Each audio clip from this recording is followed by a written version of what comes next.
Welcome back, folks, to Saints in the Spotlight. I am here once again with a man who is known as being one of the best friends you could ever have. His name is Kellen Belknap. You have him as a friend for now, and he is a friend for life. We are joined today by Tanner Christensen, who is an incredible human being, one of the smartest men I know. He is a event producer and has done some pretty incredible shows that we'll have him talk a little bit about here in a second. I've gotten to know Tanner throughout the years, just my experience up at the Eccles Theater in West Yellowstone. He does a lot of work for them up there, and a lot of what happens up there is because of this man right here.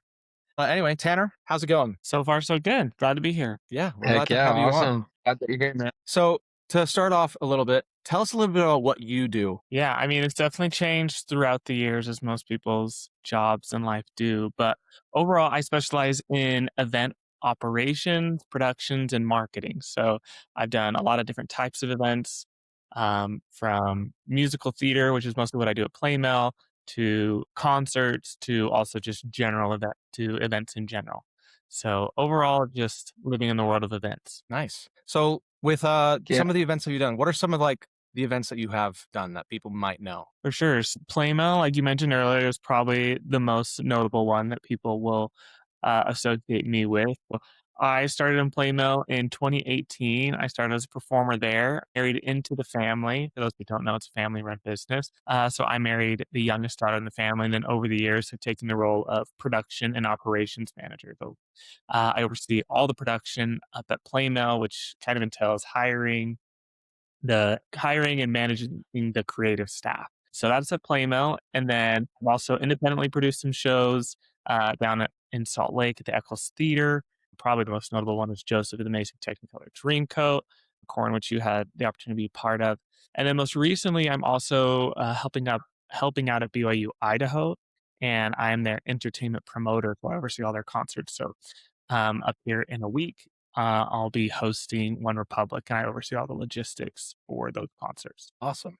Yeah, That's sweet. That is a lot of connections. Yeah, I've been seeing some of those ads. I've just been seeing some of those ads pop up for One Republic, and I'm like, oh my gosh, how on earth are they getting those? Like, they had One Republic. Andy Grammer was up a little bit ago. You had Jeremy Jordan for the Christmas concert. Like, there's been some really cool artists in the recently that have come through BYUI. Yeah, it's been really, really cool. So with events, like, so you started out as being an actor. I know that you have a background in business and you have worked in various industries and with that. What was it about? Like, what was the first time where you started realizing, hey, someone designed this event, this kind of experience? Maybe that's something I want to get into. I grew up in a small farming town that did not have, I would say, almost any events. And the only event that they had throughout the year was Junior Miss, or Distinguished Young Woman. Has had different names throughout the year, right? Basically, it's, juniors in high school having their competition. My mom was heavily involved in that world, whether she was directing it, choreographing it, being a judge, anything like that. So that was my only experience with production growing up. And I always found it endlessly fascinating, right? There's lights and microphones and costumes and things like that. And always wanted to learn more about it, but that was pretty much the only opportunity. Knowing that only took up maybe one weekend of the entire year, the rest of my time was spent with my four brothers playing sports, working on the farm, and things like that. When I went on my mission, I had several companions who were incredibly musical, and not just a good singer, but some of them who had toured nationally, had been in some decent sized bands, and started learning a little more about that world. Right. One of my companions and best friends to this day had been in a group called Beyond Five, and they had toured the United States and Asia and Canada and all these different things. So I loved gathering stories from him. Then once I got home from my mission and went to school, there was one summer I just didn't want to go back to the farm. Not that I didn't like the farm, I just wanted something else. And so I had never pursued singing, I'd never pursued acting, nor really had a passion for it, more had a passion just for something new. And that's how I ended up at Playmill. I didn't know anything really about musical theater, but they were doing Newsies that summer, which is a show, one of the only musical theater shows I was familiar with. Did a summer up there, and then never looked back. Just took my skills as a business person and combined that with the world of arts.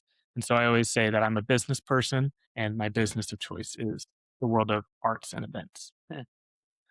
Awesome. So you said I just wanted to ask, how did you make that switch, or like when did you figure out you wanted to make that switch from performer to the more like production management side? Yeah, I mean, I would say it was natural in the fact that I'm just an okay performer at best. That was never something that I really pursued. I was good at performing, but I was better or great at being a businessman. So it was much more of a natural transition to that than a choice that I made. Yeah.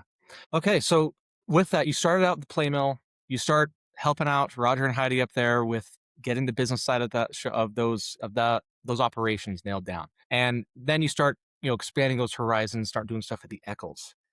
How did you get that connection? Like, what is it that you were able to do that gave you the opportunity to produce shows at that kind of a venue? For sure. So the first show that I produced at the Eccles was Bright Star in concert. And so for people who don't know musical theater, most shows are fully staged musicals. There's a small niche, right? Musical theater is a niche. A niche within a niche is musical theater in concert. So these are frequently done in, you can see them at the Hollywood Bowl. You can see them at the Lincoln Center, the Kennedy Center. There's a few places that do these concert versions. So Bright Star is a show that I love, that the Merrills love, that we love up at Playmill. And there was a concert version already written for that show. So I thought it would be so fun to do that show in some way, shape, or form. And I thought, how cool would it be to have the original cast member, Carmen Cusack, who played Alice, come and do that, right? So knowing that I wanted to do that show, knowing that I wanted her to be in it, right? There's a certain financial risk or financial cost to do a show of that size. So I was looking at a venue, a location that would, be able to meet the needs of production like that. So I was looking at all the venues down in Salt Lake. Almost every venue in Salt Lake is owned by the county. And so if you go onto the county's website, it shows all of their venues, and their Broadway shows, the national touring shows, all come through the Eccles Theater. So I was rather naive at the time and just thought, well, if that's where the national tours go, that's where I should go. So I started reaching out in different avenues to try and find who manages that space, who would my partner be, how do I get into that space. It took me 6 weeks of calling, emailing people almost every day to finally figure out the right person and company to do a show there with. So we finally got in contact with them. Um, we worked up a deal, found a date, signed a contract, and then put it on sale, and it went really well.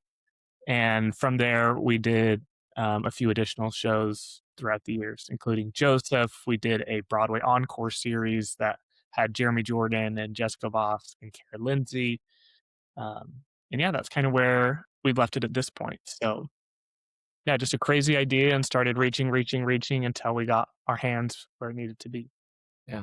When you say company, what do you mean by that? Like, You mean my company? well, like, so like you say, like you're reaching out to different places until you found like a company that would help you produce that show. Right. So, like I said, all of the Salt Lake venues are managed by the city. They have an independent group that will help them host events like this. I guess you could say like popular ticketed events. And that is through Live at the Eccles. So I don't know their exact handle, but I'm sure it's like liveattheeccles.com or something.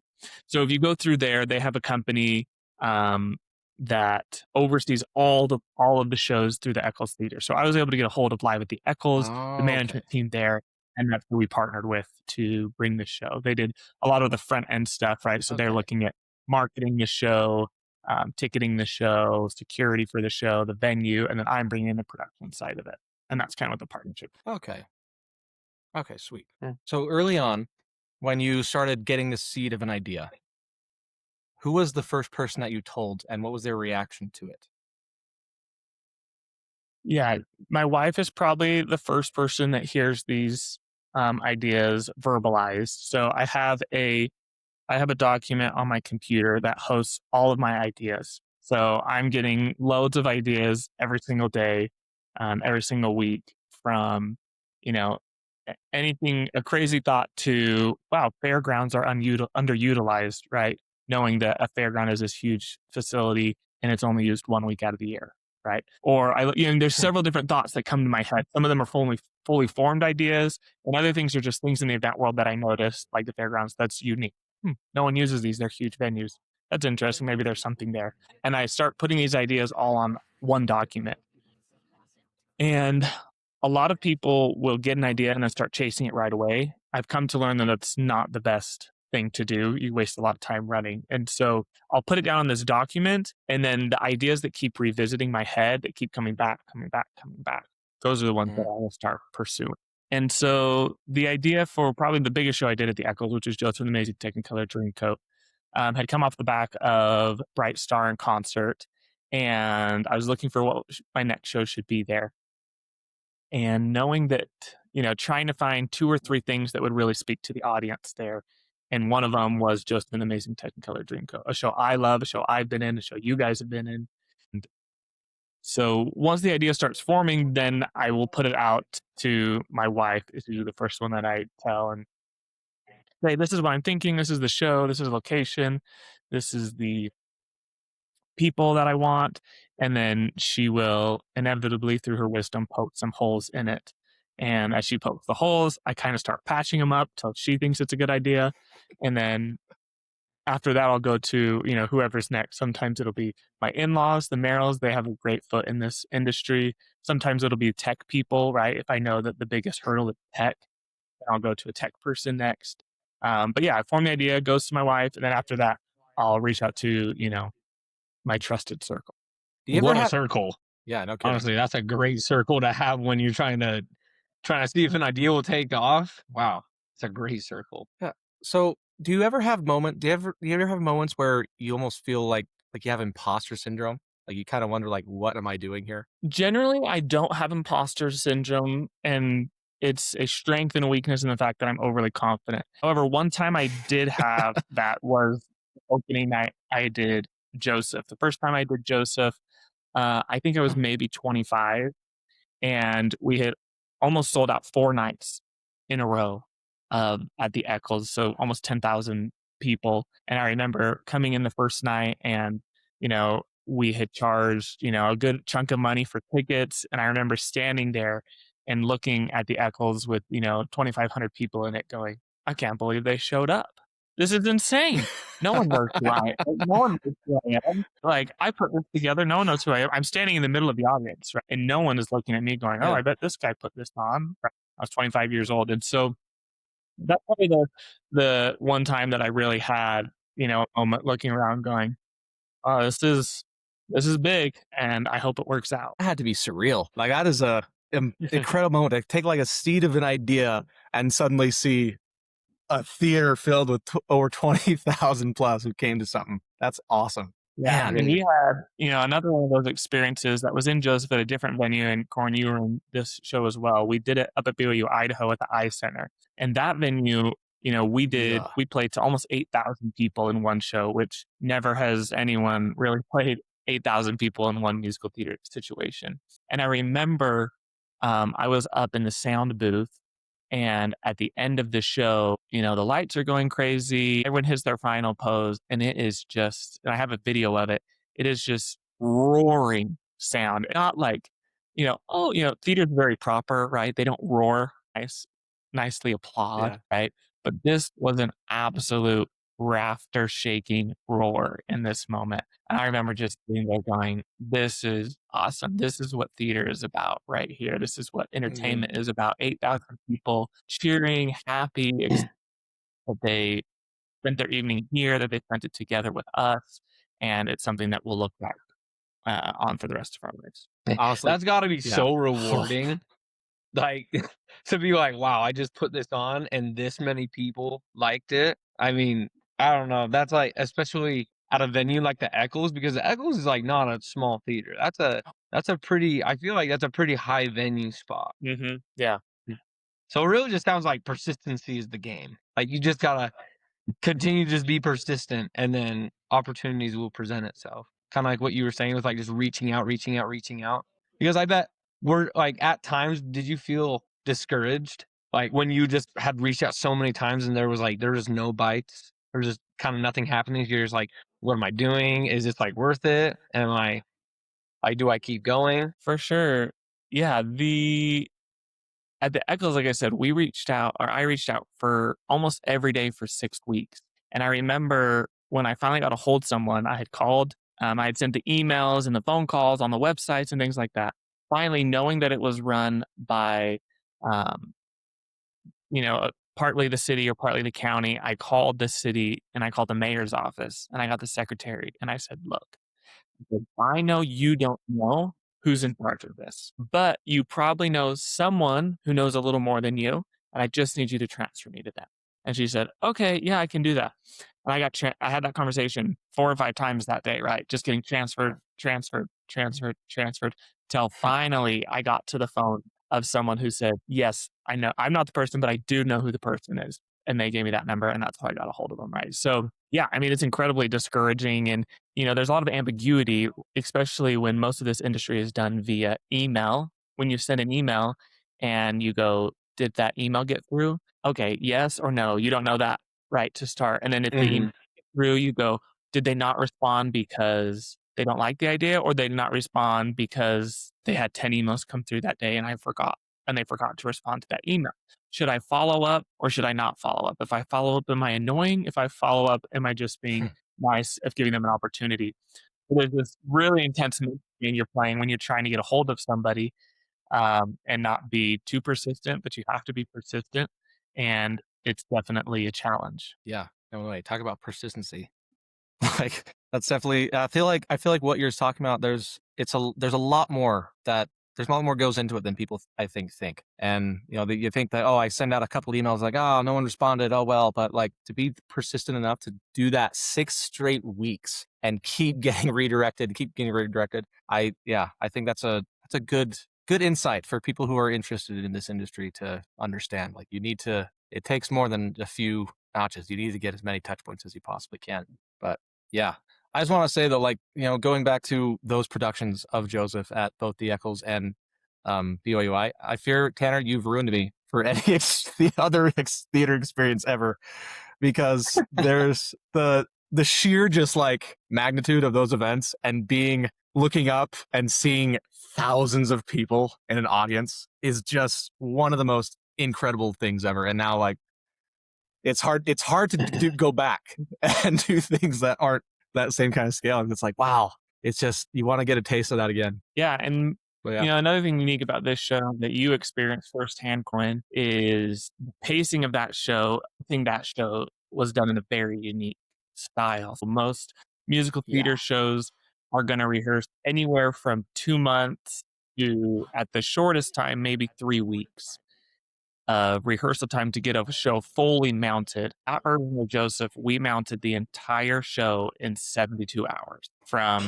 the first time the cast met each other to we're on stage with 200 people, including a live orchestra, 150 person choir, and all the performers, right? And so that was also just a unique experience in itself. And for me, that was done for a couple reasons, but mostly I just couldn't afford to rent space. I couldn't afford to rent a venue to rehearse long enough, nor the performers that I got could I afford to pay them for more than 3 days. These constraints turned out to be something awesome because the show, we didn't have time. In a lot of shows, right, you get really nitpicky, right? Okay, turn your hand like this, or do this, or walk exactly in this way. We didn't have time for that, right? One of the first talks we had with the whole cast is, hey, you're just going to have to figure it out, right? I don't have the time. We don't have time to tell you exactly where to stand, exactly where to do. I need you to be a performer. And that's something in musical theater we don't get as much. I mean, we are performers, right?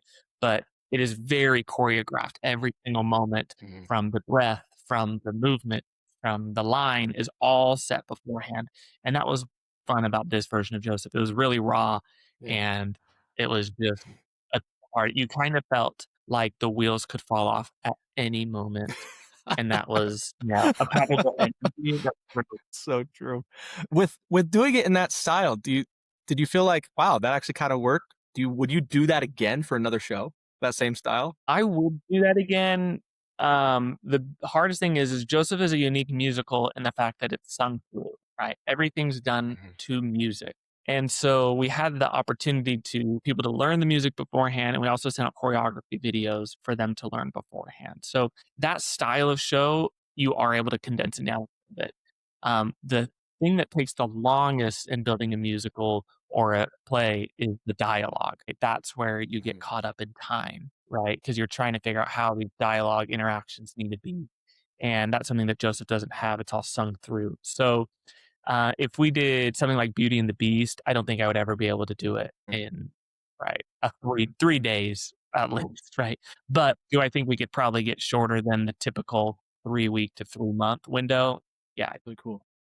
So we've talked about some of the successes that you've had. Are there any ideas that you had initially that either have been put on the back burner for now or just didn't pan out the way that you thought they would? Yeah, for sure. So one of the shows I did, the Eccles, was called Encore, and it was a Broadway review. We did it with Jeremy Jordan, Jessica Foster, Carol Lindsay, like I said earlier, and it went really well. We did 2 shows, and we had a decent audience in each one. And so the next year, we decided to do it again, and we launched ticket sales with equally as powerful performers, and they just didn't move at all. And we had sold like 10% of the tickets we had sold last time. And, for not really a reason, right? Like to this day, I don't, or not, like, I can't tell you why that happened. And so we ended up canceling the show, pulling the plug on that performance, which is really hard because, like I said, I don't even know why. I couldn't tell you, right? I have some shows that haven't done well, and I've looked back and go, "Oh, I made this mistake," or "I didn't do that right." For this show, I have no idea, and that's just sometimes how it is. And then as it goes on the back burner, yes, a million shows on the back burner that have not come to fruition yet. So many ideas, not enough time to do them, huh? Yeah, exactly. Oh man. Yeah. So I want to get into some more. We talked, getting more into the details about like what it really takes to be an event producer. We talked about like the persistency that you need to have. What are some of the things that when you started out, like say if I'm someone who wants to go, I want to be an event producer. What do I like? Who are the first people that I need to hire to make sure that this is going to be a success? Yeah, so when I do a show, we've used Joseph a lot, so we'll just stay in that world. So when I do a show, I know there's certain strengths that I have, right? I have a strong ability to have the grand vision of the show, right? I generally know what I want the show to look like. I know how I want the show to be represented, and usually know who I want to be in it. Maybe not every person, but a general idea of who I want to be in it. So starting from there, there's a lot of parts to put on a show. The biggest part is going to be the production side, right, which is my strength. And then we have the technical side, which is going to be lights, sound, anything like that. And then if you're doing a show like Joseph, we have a live orchestra, music. So when I did put Joseph together, I knew that I didn't have the capacity to technically mount the show.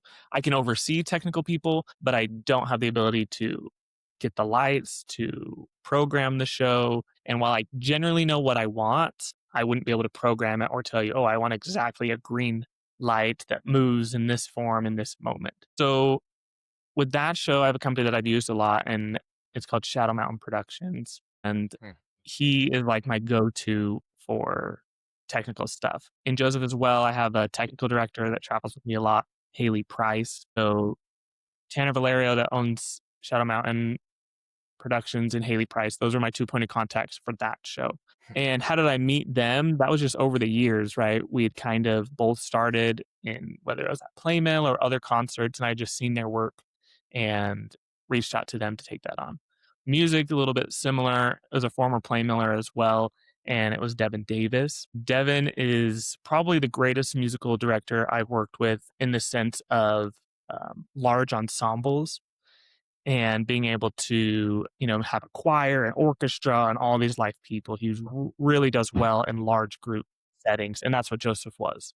I mean, we had 150 kids in the choir and, a 20-piece music group, and then, the 30 performers. So he was who I reached out for there. So you're looking for people who have done it before, right? Who have proven themselves before. And that doesn't mean they need to have climbed to the top of the mountain, but they've at least started up and that they're able to be self-sustaining. Yeah. we touched on this a little bit at the beginning, but you said, with live theater, the technical difficulties are always bound to happen. It's going to be a thing. When something does go wrong during a live event, what is your mind go to first? The first thing that goes through my mind is, we'll see how this goes, right? The hardest thing in a live performance is for the performers, right? They're the ones who have to deal with it in stride and either stop the show or make it seem flawless, right? That nothing ever happened. So the first thing is a prayer for the performers, right? If it's their microphones that's going out, if it's lyrics that they forgot, dancers they forgot, anything like that, the first thought is for the performers and hoping they can make it. And after that, I've always said all of my work is done before opening night.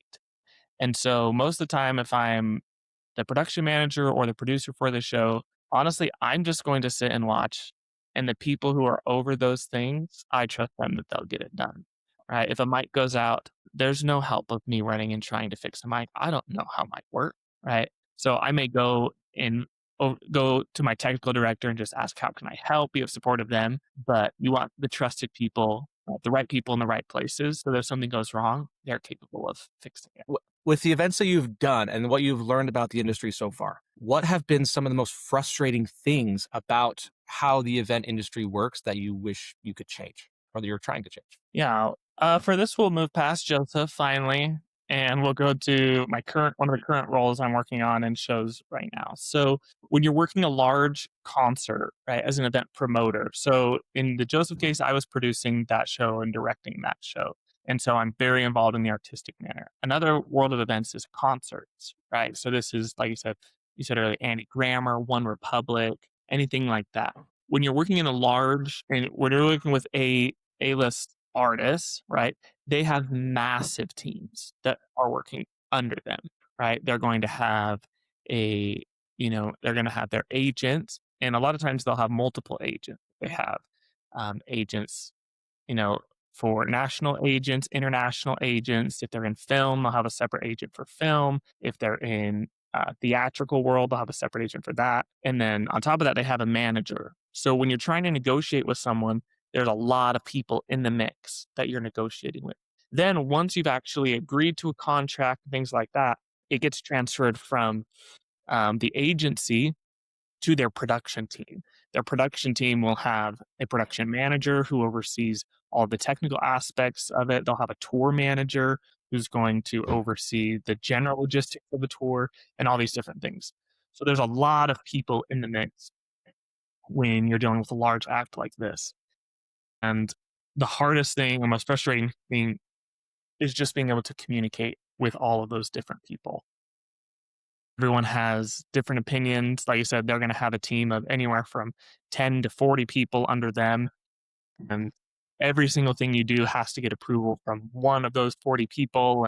Those people are changing all the time in the industry, right? They're going to get a better job with someone else and go over. They're going to swap agencies in the middle of a contract. And so the hardest thing is there's so many players when you're getting on large scale events, and all of them very passionate as people are in the world of entertainment.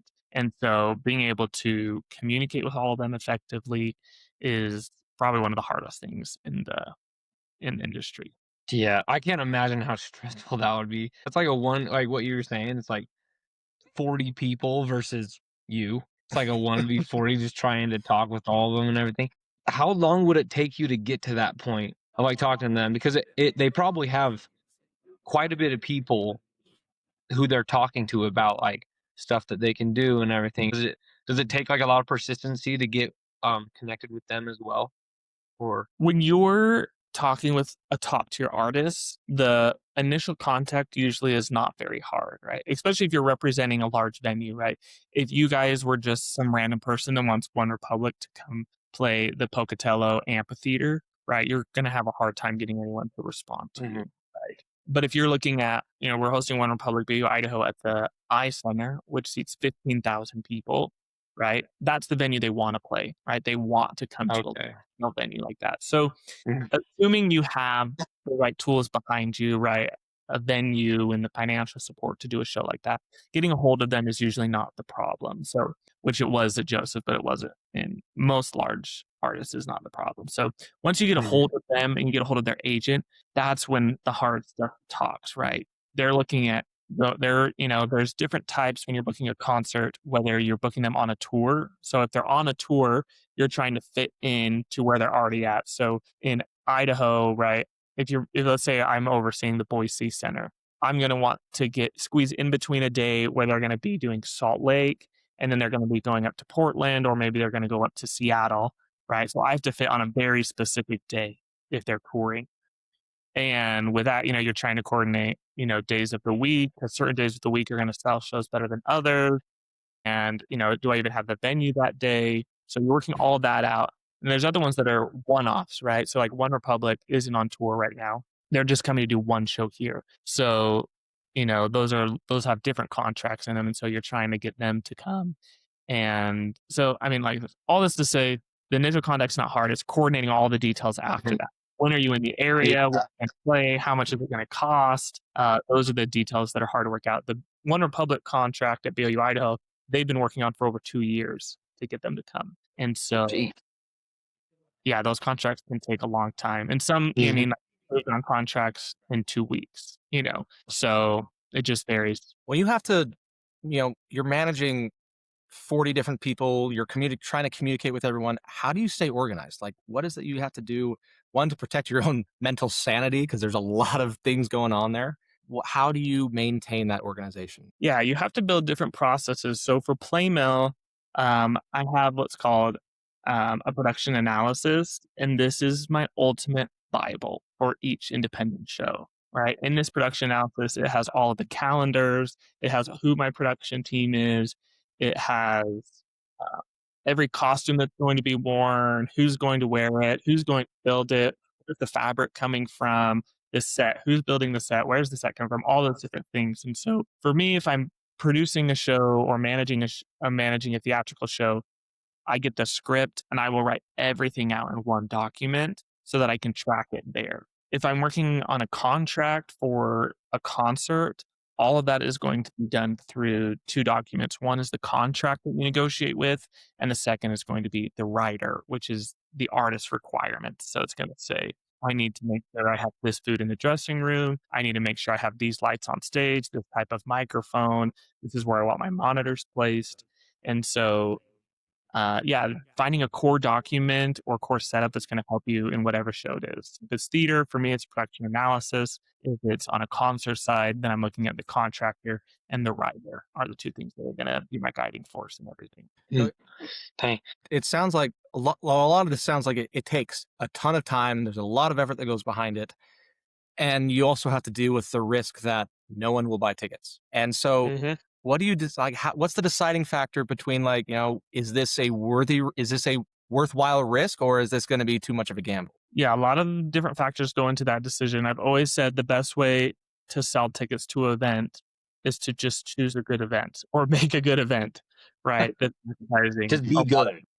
Yeah, a lot of people will make an event and they can't understand why people aren't going to it, and it's because they're not interested. Well, first off, you have to just create a good event. When I'm looking at creating an event, if it is a theatrical experience or even concert at times, I'm trying to get 2 or 3 individual factors that are going to draw a crowd. So Joseph, for example, the Eccles Theater is the premier theater or venue in Salt Lake or in the Salt Lake, Utah County. So that alone has a trusted brand.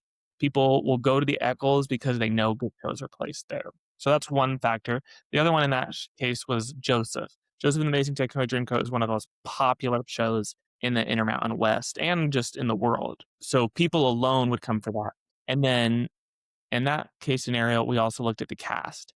Several of those cast members tour annually and sell out audiences themselves, whether that was Casey Elliott, who you guys have had on before, Sean Johnson with the Johnson Files, Lexi Walker, Yehosh Bonner, all these different people, they also sell individually. So I'm trying to bring 2 or 3 factors into one show that would draw an audience. I really like that framework. That makes a lot of sense.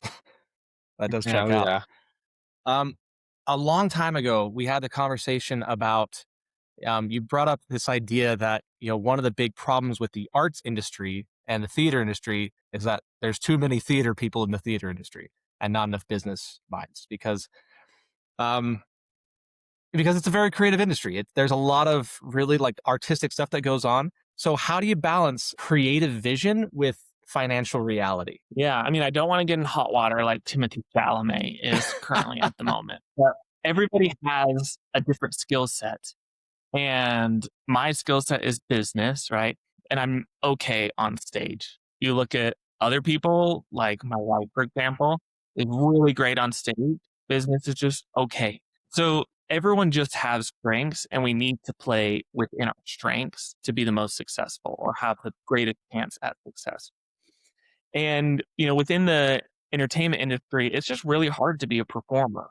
It's really hard to make a living and make a career out of a performer. And so a lot of people will look to the administrative side of it to make the bills, right? They'll go into theater management, they'll, get a job at an arts council or things like that. And so, yeah, that comment was nothing to be mean to people, but it's just everyone has strengths in the world of theater.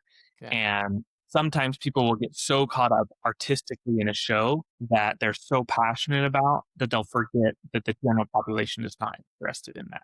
And that's on my side as a producer. What I need to look at is I need it artistically to be a good show, for the artist to feel good about it, for the show to be of high value. But at the end of the day, I have to pay the bills, and the bills are paid by the audience members. So the audience members have to come, right? While there may be an old English piece that's very riveting and has a great story to it, if it doesn't sell tickets, I can't keep that venue or that show open. So that's something that you always have to keep in mind. And my original comment or conversation with you is sometimes artistic people can get lost in the artsy side of it and forget that tickets have to be sold. Kind of going back to the mental resilience and just how much I don't know how much your brain is just going 100 miles an hour with everything. How you are, you're having to deal with the production side of it. You're having to deal with performers and kind of like their little like their likes, their dislikes. How well not how, but was there ever like a show where you almost reach your breaking point? Yeah, I mean, I think multiple times we've had moments where it just feels like it's all out of control and you don't know how it's going to come back. That can be I've had experiences from a production side of technically, like when we were one of the hardest shows I ever mounted was Cinderella. There's so many transforming things on stage, a pumpkin Yeah, oh yeah. to a carriage and a peasant outfit to a ball gown and you're making people appear out of nowhere and you're getting a horse on stage. There's just so many technical aspects that are just impossible. Mhm. I remember that show just being like looking at what sets we had to do. Opening night was 24 hours away and there was no way to get it done. I've also had things on the personnel side. Maybe the show is great, but personally people are not getting along backstage and there's conflict on there and people are arguing. There's a guy and a girl who are arguing backstage and they don't get along. And then 5 minutes later, they have to be kissing on stage and acting like they're in love. Right. Mhm. So there's always experiences, production or personnel, that will make you want to pull your hair out and go, how is Yeah. it going to get done? And this is probably, where this podcast is great, is the world of arts is arguably one of the most inconsistent worlds that we can live in. Right. If you look on Broadway, you can spend 5, 10 years working to get on Broadway, and your best case scenario is you get a year-long contract. That's the best. The best you can do is one contract. And so knowing that this world is so volatile and it changes, you have to have something that centers you. There has to be something at the end of the day that centers you and brings you back, because the arts can't provide that. They're going to provide you extreme highs, also extreme lows, but what they probably won't provide you is consistency. And so you have to find that consistency within your family, within your spiritual life, to make sure that while all this chaos is going on, that you have a core that's unmovable. Yeah, oh yeah. I totally agree. If you don't have a strong core, and I feel like especially if you don't have like you talk about family, and I mean, don't get me wrong, but it would that be like a driving force for you to like to help like provide for your family to help them to like give them the life that you want them to live? even through all the, like the inconsistency and everything, just like for you to like keep that mental resilience and say, you know what, it's something that I love to do, but this is also providing a life that I want to live with my spouse, with my kids, and yeah, and everything like that. Yeah, I mean, throughout my whole career, I've had times most of the time I have not been fully employed by the arts. Currently, I am, right? Most of my life, I haven't, right? I've had some sort of other job that has provided me the stability, at least financially, to do what I do. And that's something that honestly 9.999% of people are going to have to do is to have another financial resource. Luckily, that's totally plausible. Hmm. Almost every community has choirs, has community theater, has regional theater, has summer stock like we have up here. They have opportunities where it doesn't have to be a full-time job. And so while I know many successful people who have made this a full-time job, to that to most performers, I do recommend finding that balance, right? Yeah. Is I mean, don't chase the money so hard that you lose the passion to do what you do, right?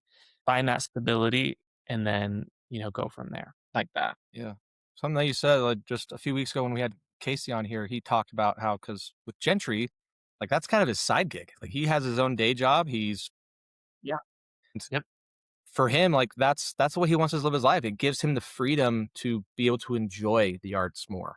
And he also has the freedom to say no to projects Mhm. because, like you said, in the world of theater, there's not a lot of consistency. Like, you could have, it could take you 10 plus even break into it. And when you have that kind of anxiety, that's where people are put into some sticky situations when it comes like, okay, do I eat or do I maintain my values?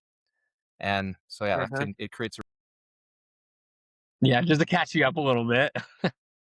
So I asked him about mental resilience, and then we were talking about having a core center through all that, and just like what helps you to get through all of the stress and all the trials that come through like the arts and everything, and how you need to have another um income coming in, which is when you like basically came in when you came back in. So welcome back, core one. Welcome back. so, okay. In discussing a lot of, talking about like you talk about like what you look for when you're trying to produce an event and a lot of the financial sense behind it. But side of things, what do you hope people feel or take away emotionally? Yeah, I think something that everyone is chasing is joy, happiness, right? And that's something that a lot of people have a hard time finding. And most careers and most jobs don't necessarily promote happiness directly, but that's something that the world of entertainment does, right? It can provide happiness, it can provide joy.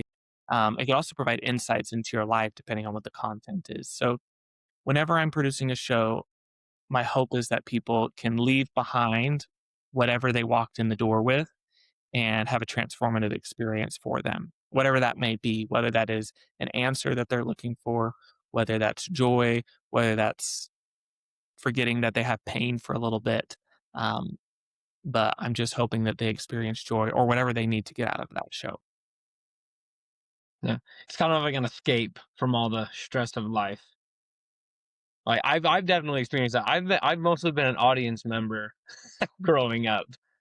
Hmm. Watching Corwin do his shows and watching just going to shows and watching people, give their talents to help others in the audience, just have like a sense of like, wow, that was such a cool experience, and just even that little like second, just like relaxing and listening to beautiful music or someone perform a musical, like a really touching musical and everything. It really just like it's kind of like a reset for me, Hmm. especially with us growing up in a musical family. It's just like I can just sit back and be like, wow, that was like it really hit me here because I understood also the time and the effort and the sweat and the tears and the blood that went into putting on that production. And so it just really helps me to be grateful for, I guess, for them sharing their talents with me or in with the audience. Yeah. And there's, you're trying to create a magical moment. Up at Playmill, my in-laws and David Walker often say that we can never create a perfect show, but we can create a perfect moment. And that's something that we're looking for, right? We're trying to create one perfect moment that will sit in your brain forever and ever. That when you're having a hard time, you can look back on and go, wow, do you remember when we did this together? Do you remember when we felt that? Remember when we saw this? Right? That's what we're going for. Okay, we're coming up around time for here. And so I wanted to get into some, your personal legacy, the things that you want to leave behind when you're done. And first of all, I want to start off with there's a lot of industries out there that you could spend like you could use your skills in and be wildly profitable, and because you definitely have the skill set to be pretty much do what you do in any industry you want. So why is it the arts over any other industry? Yeah. I'm going to give you or try to give you an explanation for something that has no explanation, right? And there's moments Ready. that we have that you can't explain or you can't put your finger on why this is so amazing. And for me, a majority of those moments happened within the world of the arts and entertainment. There's a moment where everything comes together perfectly. The music, the costumes, the audience, the people who I love that are sitting next to me, all of these moments come together and you just feel so unified, right? And on a gospel sense, or just in the world, everything we do is about and for people, right? If we were by ourselves, nothing would matter. Everything centers around people. And when you're working in a show, that's all we have, right? And it's kind of crazy when you think about it. Like, I remember being in Tarzan and I'm like, I can't believe this. I'm dressed as a monkey right now. And there's 10 other people dressed as a monkey right now. And then there's 300 people staring at us as monkeys on stage. And not only are they here, but they paid to be here to watch us be monkeys. And what's even more crazy is we're all crying right now because one of these monkeys just died. Right? It's absurd, right? Woo! But Well, when you say it like that, yeah, say the it world like, of theater is absurd, right? When you look at it, when you step back and go, oh, this is kind of weird, but there's something happening, right? There's something there that in Tarzan, as Kerchak dies, and there's 10 people dressed up as monkeys, and there's 300 people in the audience, that you're crying, right? As Kala sings this beautiful song, and there's the transitioning of, Kerchak's power to Tarzan. It's something that is crazy, but it's a moment we can then see in our lives, right?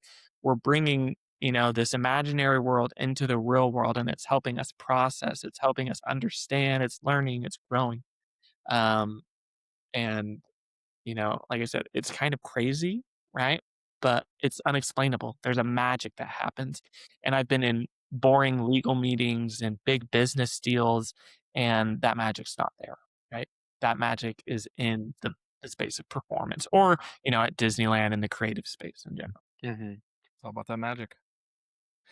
At the end of your career, what would make you feel like you truly succeeded? I think that, I don't think I have an answer for that, at least not a good one.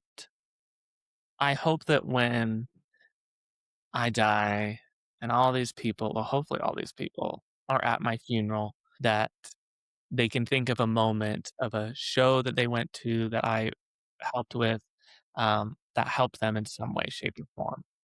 That, when we connected, that they felt like there was something there that helped them move forward on their journey of life. Mhm.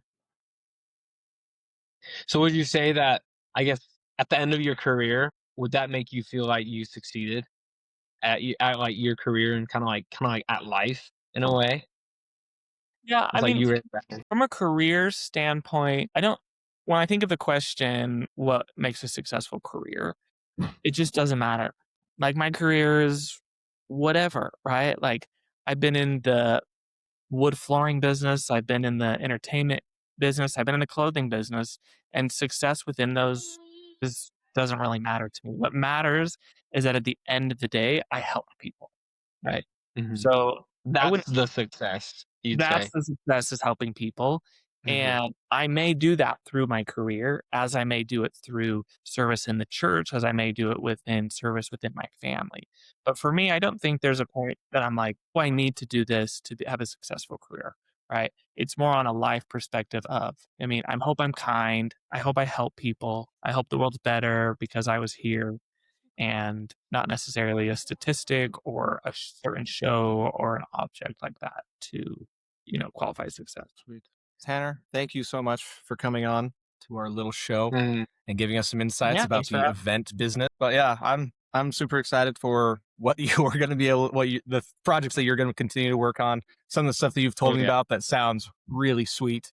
Yeah, I'll be excited to see where your life takes you, and then to see you guys this summer up at the Playmill. Yeah, thank you guys. If you need anything, just let me know. We'll see you soon. Sounds For good. real. Heck See you, yeah. Tanner. See you soon.